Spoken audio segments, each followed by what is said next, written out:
Welcome you once again, friends. So in the previous lecture we learned about differential calculus as a rate measurement.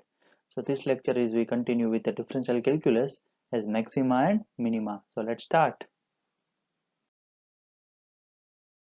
So in the previous slides we learned about two type of curves. First is increasing order between x and y, and second is decreasing order between x and y. But if what if both orders are combined in one graph? So let's see how. So something this type of curve. So in this type of curve, as we can see that increasing order, then again it decrease, then it increase, and at the 2 points it become maximum and it become minimum at the 2 times. Okay, so these 2 points are x1 and x2. So at this 2 point, at x1 the curve become maximum and at x2 the curve become minimum. So suppose a quantity y, this is our quantity y, depend on another quantity x in a manner shown in figure. So in this type of manner, the dependent of x into y is in this type of manner. It become maximum at x1. So at the point x1, the curve become maximum. Curve reach its maximum position, and at x2, curve reach its minimum position. Now at this point, the tangent to the curve is parallel to the x-axis, and hence its slope is tan theta is equal to 0. So this is something very well known thing, that if I draw the tangent like this, I draw this line already. This is the tangent. So this both tangents are parallel to x-axis, and if anything is parallel to x-axis, then angle between this line and x-axis is become 0. And because of 0, the slope is equal to tan theta, and tan theta is 0, so slope is 0. So this is the simple law of mathematics, that any line or any tangent which parallel to x-axis, the slope of the line is always 0. But the slope of the curve yx equal the rate of change. Okay. So but the slope of the curve yx, so this is the curve yx, equal the rate of change. Our rate of change is dy by dx, as we know in the previous slide, that suppose this tangent or this slope is 0 only at the 2 points, the point x1 and point x2, which is known as maximum and minimum point. So as the at the maximum point the slope is 0, at the minimum point the slope is 0, but between them, like if I take a slope between on this curve or on this line, so this is in increasing order. Again at this particular line, this is in decreasing order. Okay, so with the change in the coordinates, or with the change in the position of xy, there is something change in this slope, and that's the reason that we can take the derivative as the rate measurement.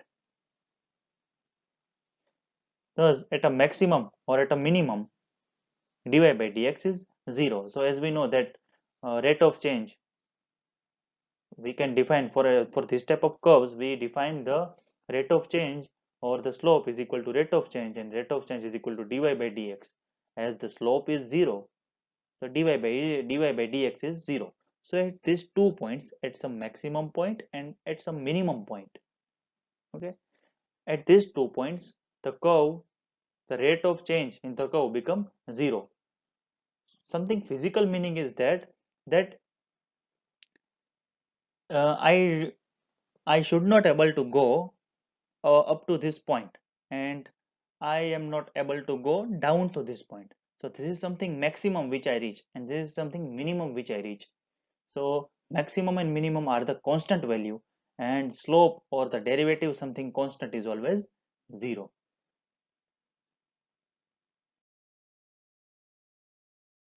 So again we take this type of figure.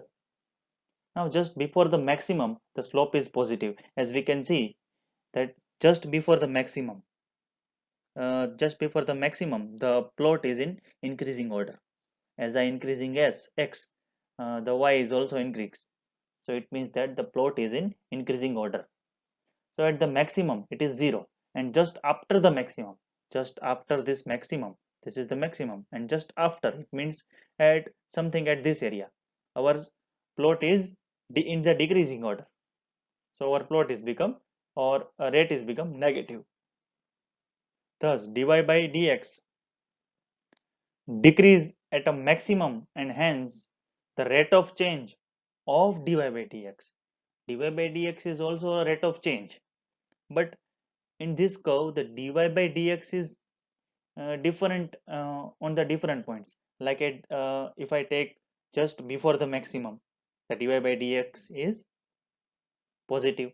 If I take it just after the maximum, so in this area the dy by dx is negative, and again at this area the dy by dx is positive. So because of that, dy by dx is changed at every point. So I also want to measure that change of rate of change in dy by dx also.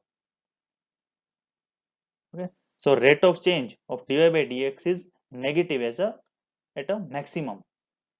So what is it? It means that the rate of change of dy by dx is d by dx of dy by dx. So I take here the second time derivative, second order derivative of my slope or my rate of change, which is less than 0 at a maximum.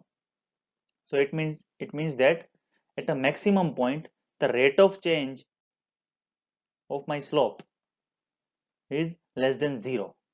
This is the physical meaning of that.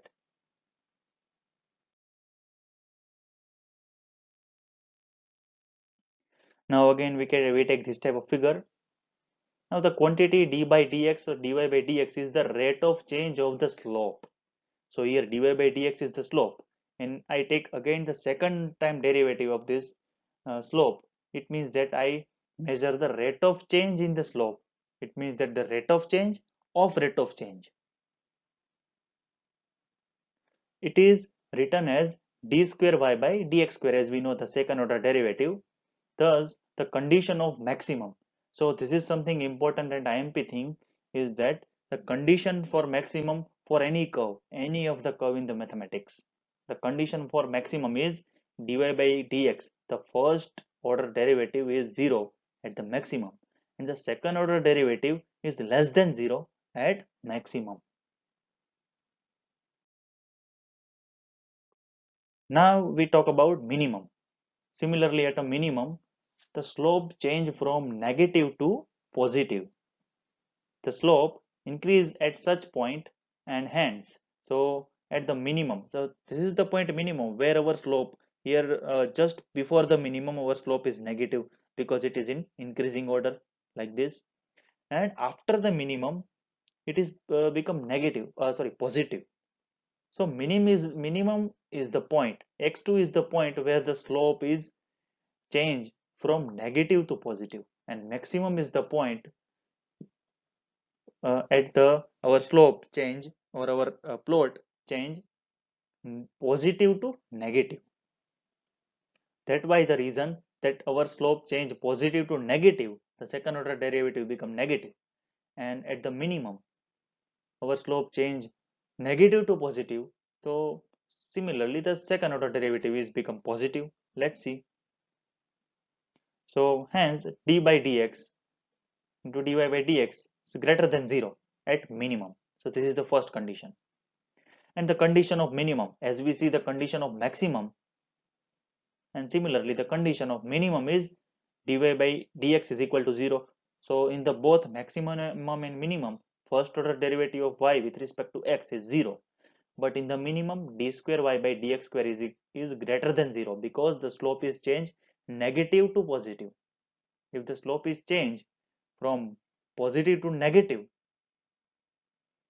the second order derivative is less than 0, but at the minimum the slope is changed negative to positive. It means that it changed from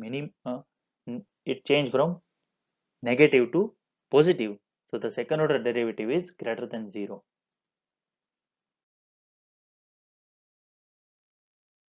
So thank you very much friends, I hope you all like these lectures. So we will meet in the next lecture. Jai Hind, Vande Mataram.